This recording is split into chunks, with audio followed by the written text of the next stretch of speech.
আসসালামু আলাইকুম। সামনে চলে আসলো 16ই ডিসেম্বর মহান বিজয় দিবস। আর এই মহান বিজয় দিবস উপলক্ষে আপনারা কিভাবে এরকম একটি ব্যানার ডিজাইন করতে পারবেন, সম্পূর্ণ প্রসেসটা আজকের এই ভিডিওতে আপনাদেরকে দেখিয়ে দিব। আপনি যদি এরকম একটি পোস্টার ডিজাইন করতে চান তাহলে আজকের এই ভিডিওটা সম্পূর্ণ মনোযোগ সহকারে দেখবেন। ওকে, ভিডিওটা শুরু করার আগে এই ভিডিওতে এখনই একটা লাইক দিয়ে দিবেন। আর এই ভিডিওটা যদি ভালো লাগে তাহলে ভিডিওটা আপনি শেয়ার করে দিতে পারেন। ওকে, এরকমভাবে পোস্টারটি ডিজাইন করার জন্য আপনারা আমাদের ইউটিউব ভিডিও ডিসক্রিপশন বক্সে পিএলপি ফাইলটির লিঙ্কটি পেয়ে যাবেন। আমাদের এই ভিডিও ডিসক্রিপশন বক্স থেকে আজকের যে ডিজাইনটি রয়েছে এই ডিজাইনটির যে পিএলপি ফাইলটা, এই পিএলপি ফাইলটাকে ডাউনলোড করে নেবেন। এই পিএলপি ফাইলটাকে ডাউনলোড করার পর আপনারা আপনাদের গুগল প্লে স্টোর অ্যাপ থেকে পিক্সেল ল্যাব নামে যে অ্যাপটি রয়েছে এই অ্যাপটিকে ডাউনলোড করে ইনস্টল করে নেবেন। ডাউনলোড করে ইনস্টল করার পর আপনারা এখান থেকে ঠিক এরকমই একটা ইন্টারফেস দেখতে পাবেন। তারপর আপনি উপরে দেখতে পাচ্ছেন এখানে একটি 3 ডট অপশন দেখা যাচ্ছে। আপনি জাস্ট উপরের এই 3 ডট অপশনে একটা ক্লিক করবেন। এই 3 ডট অপশনটির উপরে ক্লিক করে দেওয়ার পর এখান থেকে আপনি জাস্ট এখানে দেখতে পাচ্ছেন এরকম একটি অপশন ওপেন হয়ে গিয়েছে। তারপর আপনি এখানে নিচে দেখতে পাচ্ছেন ওপেন ডট পিএলপি ফাইল নামে একটি অপশন দেখা যাচ্ছে। আপনি জাস্ট এই ওপেন ডট পিএলপি ফাইল এই অপশনে একটা ক্লিক করবেন। এই অপশনটির উপরে ক্লিক করে দেওয়ার পর আপনি কিন্তু ঠিক এরকমই একটা ইন্টারফেস দেখতে পাবেন।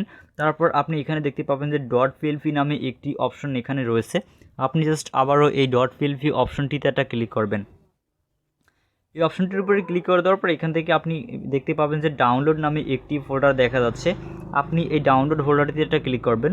এই ডাউনলোড ফোল্ডারটিতে ক্লিক করার পর আপনার নিচে দেখতে পাবেন যে আপনারা আমাদের এই ইউটিউব ভিডিও ডিসক্রিপশন বক্স থেকে যে পিএলপি ফাইলটিকে ডাউনলোড করেছেন এই পিএলপি ফাইলটি রয়েছে। আপনারা জাস্ট আমাদের এই পিএলপি ফাইলটির উপর একবার টাচ করবেন। তারপর আপনি জাস্ট এখানে দেখতে পাচ্ছেন ওপেন অ্যান্ড অ্যাড নামে একটি অপশন দেখা যাচ্ছে। এই ওপেন অ্যান্ড অপশনে ক্লিক করে দিবেন। এই ওপেন অপশনে ক্লিক করার পর আপনাদের সামনে কিন্তু ঠিক এরকমই একটা ইন্টারফেস ওপেন হবে। তারপর আপনি দেখতে পাচ্ছেন আমাদের ব্যানারটা কিন্তু এখানে চলে আসছে।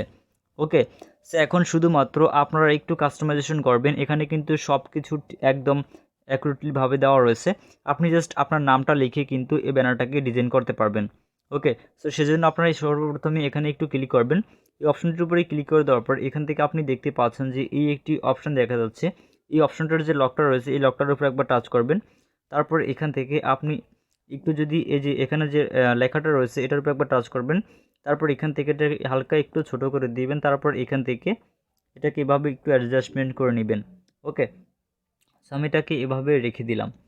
রাখার পর এখান থেকেই আপনার এখন কাজ হচ্ছে টেক্সট অ্যাড করা, বা আপনি এখানে যে নাম দিতে যাচ্ছেন সেই নামটাকে অ্যাড করে নেবেন। এখান থেকে আপনাদেরকে দেখানোর জন্য আমি আমার নামটাকে অ্যাড করে দিচ্ছি। ওকে, নাম অ্যাড করার জন্য আপনি এখানে দেখতে পাচ্ছেন এ নামে একটি অপশন রয়েছে। এখানে আপনি এই অপশনে একটা ক্লিক করবেন। এই অপশনটির উপরে ক্লিক করে দেওয়ার পর আপনাদের সামনে ঠিক এরকমই একটা ইন্টারফেস ওপেন হবে। তারপর আপনি জাস্ট এখানে দেখতে পাচ্ছেন টেক্সট নামে একটি অপশন দেখা যাচ্ছে। এই টেক্সট অপশনে একটা ক্লিক করবেন। এই টেক্সট অপশনটির উপরে ক্লিক করে দেওয়ার পরে এখান থেকে আপনি উপরে দেখতে পাচ্ছেন নিউ টেক্সট নামে একটি অপশন দেখা যাচ্ছে। আপনি এখানে ডাবল টাচ করবেন।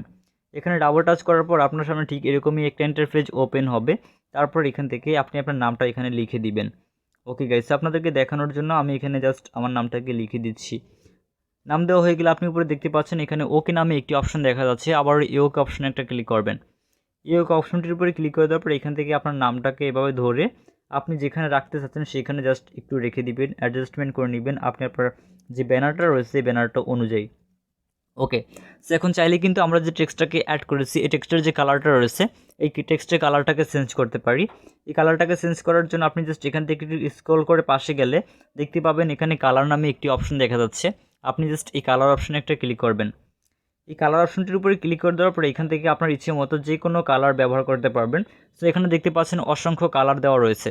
আপনার ইচ্ছে মতো আপনি এখান থেকে যে কোনো কালার ব্যবহার করতে পারেন। আপনাদেরকে দেখানোর জন্য জাস্ট আমি হলুদ অথবা ইয়েলো যে কালারটি রয়েছে এই কালারটিকে অ্যাড করে নিচ্ছি। কালারটিকে অ্যাড করে দেওয়ার পর আপনি কিন্তু দেখতে পাচ্ছেন আমাদের টেক্সটের যে কালারটা ছিল কালারটা চেঞ্জ হয়ে গিয়েছে। এখন আপনি জাস্ট এখান থেকে উপরে দেখতে পাচ্ছেন একটি টিকমার্ক অপশন রয়েছে। আপনি জাস্ট এই উপরের এই টিকমার্ক অপশনে একটা ক্লিক করবেন। এই টিকমার্ক অপশনটির উপরে ক্লিক করে দেওয়ার পর একটু পাশে গেলে দেখতে পাবেন এখানে ফন্ট নামে একটি অপশন দেখা যাচ্ছে। আপনি যদি এই ফন্ট অপশনে ক্লিক করেন তাহলে আপনার ইচ্ছে মতো এখান থেকে যে কোনো ফন্ট আপনি ব্যবহার করতে পারবেন। পিক্সেল অ্যাপসে ডিফল্টভাবে বেশ কিছু ফন্ট দেওয়া থাকে, আপনি চাইলে এগুলো থেকে ফন্ট যাচাই করে ব্যবহার করতে পারেন। আর যদি এই ফন্টগুলো থেকে আপনার পছন্দ না হয় ফন্টগুলো, আপনি চাইলে কিন্তু আপনার ইচ্ছে মতো বা আপনার পছন্দ মতো বাংলা স্টাইলিশ ফন্ট ডাউনলোড করে ব্যবহার করতে পারেন। ওকে, সো এখনও পর্যন্ত আপনি যদি পিক্সেলেব অ্যাপসে কীভাবে বাংলা ফন্ট অ্যাড করতে হয় এই প্রসেসটি না জেনে থাকেন, তাহলে কিভাবে ফন্ট অ্যাড করতে হবে এই পিক্সেলেব অ্যাপসে এই প্রসেস নিয়ে কিন্তু আমাদের চ্যানেলে অলরেডি একটি ভিডিও দেওয়া রয়েছে। আপনি চাইলে সেই ভিডিওটি দেখেও কিন্তু এই পিক্সেলেব অ্যাপটিতে বাংলা স্টাইলিশ ফন্ট ব্যবহার করতে পারেন। ওকে, সো সেই ভিডিওটির লিঙ্ক আপনারা আমাদের এই ইউটিউব ভিডিও ডিসক্রিপশন বক্সটিতে পেয়ে যাবেন। সো আপনারা সেখান থেকে আমাদের সেই ভিডিওটি দেখে কিন্তু এই পিক্সেলেব অ্যাপটিতে ফন্ট অ্যাড করে ব্যবহার করতে পারেন। ওকে, সো এখান থেকে আপনাদেরকে দেখানোর জন্য আমি একটি স্টাইলিশ ফন্ট অ্যাড করে দিচ্ছি। সো এখানে দেখতে পাচ্ছেন আমার এখানে অসংখ্য স্টাইলিশ ফন্ট দেওয়া রয়েছে। ওকে, সো আপনার ইচ্ছে মতো এখান থেকে একটি ফন্ট অ্যাড করে নেবেন। সো আমি একটি ফন্ট অ্যাড করে নিচ্ছি। ফন্ট অ্যাড করা হয়ে গেলে জাস্ট এখানে নিচে দেখতে পাচ্ছেন কি ওকে অপশন দেওয়া রয়েছে, এই ওকে অপশানে একটা ক্লিক করবেন। তারপর এখান থেকে দেখতে পাচ্ছেন আমাদের নামটা কিন্তু এখানে স্টাইলিশ হয়ে গিয়েছে। সো এখন কিন্তু আমাদের সকল কাজ কমপ্লিট। সো তারপর এখন আপনি ফাইনালি এটাকে সেভ করার জন্য উপরে দেখতে পাবেন যে এরকম একটি অপশন দেখা যাচ্ছে, আপনি জাস্ট এই অপশনে একটা ক্লিক করবেন। ওকে, সো এখান থেকে এই অপশনটির উপরে ক্লিক করে দেওয়ার পর আপনি সামনে ঠিক এরকমই একটা ইন্টারফেস ওপেন হবে। তারপর আপনি জাস্ট সেভ এজ ইমেজ নামে যে অপশনটি দেখতে পাচ্ছেন, এই সেভ এজ ইমেজ অপশনে একটা ক্লিক করবেন। Okay guys, so save as image অপশনটির উপরে ক্লিক করে দেওয়ার পর আপনার সামনে কিন্তু ঠিক আবারও এরকমই একটা ইন্টারফেস ওপেন হবে। তারপর আপনি জাস্ট এখানে দেখতে পাচ্ছেন কাস্টম নামে একটি অপশন দেখা যাচ্ছে, আপনি জাস্ট এই কাস্টম অপশনে একটা ক্লিক করবেন। এই কাস্টম অপশনটির উপরে ক্লিক করে দেওয়ার পর এখান থেকে আপনি নিচে দেখতে পাবেন আর্টা নামে একটি অপশন দেখা যাচ্ছে, আপনি জাস্ট এই আর্ট অপশনে একটা ক্লিক করবেন। এই আর্ট অপশনটির উপরে ক্লিক করে দেওয়ার পর নিচে দেখতে পাবেন যে সেভ টু গ্যালারি নামে আরও একটি অপশন দেখা যাচ্ছে, আবারও আপনি সেভ টু গ্যালারি নামে যে অপশনটি রয়েছে এই অপশনে ক্লিক করবেন। এই সেভ টু গ্যালারি অপশনটির উপরে ক্লিক করে দেওয়ার পর আমাদের যে ডিজাইনটা ছিল এই ডিজাইনটা আমাদের ফোনে সেভ হয়ে যাবে। সো এই ডিজাইনটা সেভ হয়েছে কিনা সেটা দেখার জন্য আমরা চলে যাব আমাদের ফোনে থাকা যে গ্যালারি অ্যাপ রয়েছে এই গ্যালারি অ্যাপে। ওকে, সো আমি আমার ফোনে থাকা গ্যালারি অ্যাপটিকে ওপেন করলাম। গ্যালারি অ্যাপটিকে ওপেন করার পর আপনারা এখানে দেখতে পাচ্ছেন পিক্সেলেব ফোল্ডারে, সো দেখতে পাচ্ছেন আমাদের ডিজাইনটা কিন্তু এখানে চলে আসছে। সো এখন চাইলে কিন্তু আপনার যে সকল সোশ্যাল প্ল্যাটফর্মগুলো রয়েছে এই সোশ্যাল প্ল্যাটফর্মগুলোতে এইটাকে আপলোড করতে পারেন। ওকে, সো ভিউয়ার্স, আপনারা চাইলে কিন্তু খুব সহজেই এরকমভাবে পোস্টার ডিজাইন করে আপনার সোশ্যাল প্ল্যাটফর্মগুলোতে আপলোড করতে পারেন। সো ভিউয়ার্স, এই ছিল মূলত আমাদের আজকের এই ভিডিও। আজকের এই ভিডিওতে ভালো লাগলে ভিডিওতে লাইক দিবেন এবং ভিডিওটি যদি বুঝতে কোথাও কোনো সমস্যা হয় তাহলে আমাদেরকে কমেন্ট করে জানাবেন। আর এছাড়া আপনি যদি আমাদের কাছ থেকে টেকনোলজি রিলেটেড কোনো বিষয় বা অন্যান্য বিষয়ে হেল্প পেতে চান তাহলে সরাসরি আমাদের ফেসবুক পেজ এবং ফেসবুক গ্রুপে জয়েন হতে পারেন। ফেসবুক পেজ এবং ফেসবুক গ্রুপের লিঙ্ক আপনারা আমাদের এই ভিডিও ডিসক্রিপশন বক্সে পেয়ে যাবেন। সো আপনারা ফেসবুক পেজ এবং ফেসবুক গ্রুপে জয়েন হয়ে আমাদের সাথে কন্ট্যাক্ট করে আপনার যে কোনো ধরনের সমস্যার সমাধান পাবেন। সো ভিউয়ার্স, এই ভিডিওটি ফেসবুক পেজ থেকে দেখে থাকলে অবশ্যই পেজটিকে ফলো করবেন এবং ইউটিউব চ্যানেল থেকে দেখে থাকলে ইউটিউব চ্যানেলটিকে সাবস্ক্রাইব করে পাশে বেল বাটনটি বাজিয়ে রাখবেন, তাহলে সবার আগে নতুন ভিডিও নোটিফিকেশন আপনার কাছে চলে যাবে।